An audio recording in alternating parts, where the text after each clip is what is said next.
அனைவருக்கும் வணக்கம். என் பேர் கார்த்திகா. நான் தூத்துக்குடியிலேருந்து பேசுகிறேன். முதல்ல எல்லாருக்கும் பொங்கல் நல்வாழ்த்துக்கள். இந்த பொங்கல் வந்து எல்லாருக்குமே நல்லா இருக்கணும் அப்படின்னு சொல்லி சிறப்பாக எல்லாரும் சீரும் சிறப்பமாக நல்லா இருக்கணும். நாங்கள் காலையிலே எழுந்துச்சு வழக்கமாக பொங்கல் சூரிய பகவானுக்கு பொங்கல் வைக்கிற மாதிரி வந்துட்டு பொங்கல் வச்சுட்டு இருக்கோம். இப்போ கொஞ்ச நேரத்தில் முடிஞ்சிடும். நாங்கள் ஈவினிங் வந்து சாமிக்காக வந்துட்டு சக்கரை பொங்கல் வைப்போம். இது வந்து தூத்துக்குடியில் கிராமத்தில் வந்துட்டு நாங்கள் வைக்கிற மாதிரி இன்னைக்கு ஒரு நாள் வந்து நாங்கள் வந்து வைப்போம். அதே மாதிரி வந்துட்டு வெளியூர்ல இருந்து எல்லாரும் வந்து சேர்ந்துருவாங்க. இது வந்து ரொம்ப முக்கியமான ஒரு ட்ரெடிஷனாக நாங்கள் வந்து ஃபாலோ பண்ணிட்டு இருக்கிற விஷயம்.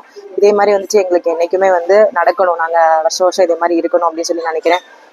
ஒன்ஸ் அகெயின் வந்து அந்த உலகத்தில் இருக்கிற எல்லாருக்குமே வந்துட்டு நினச்சது எல்லாமே நடக்கணும், எல்லாரும் செல்வ செழிப்போட நல்லா இருக்கணும் அப்படின்னு சொல்லி வேண்டிக்கிறேன். அனைவருக்கும் தைப்பொங்கல் நல்வாழ்த்துக்கள். தேங்க்யூ.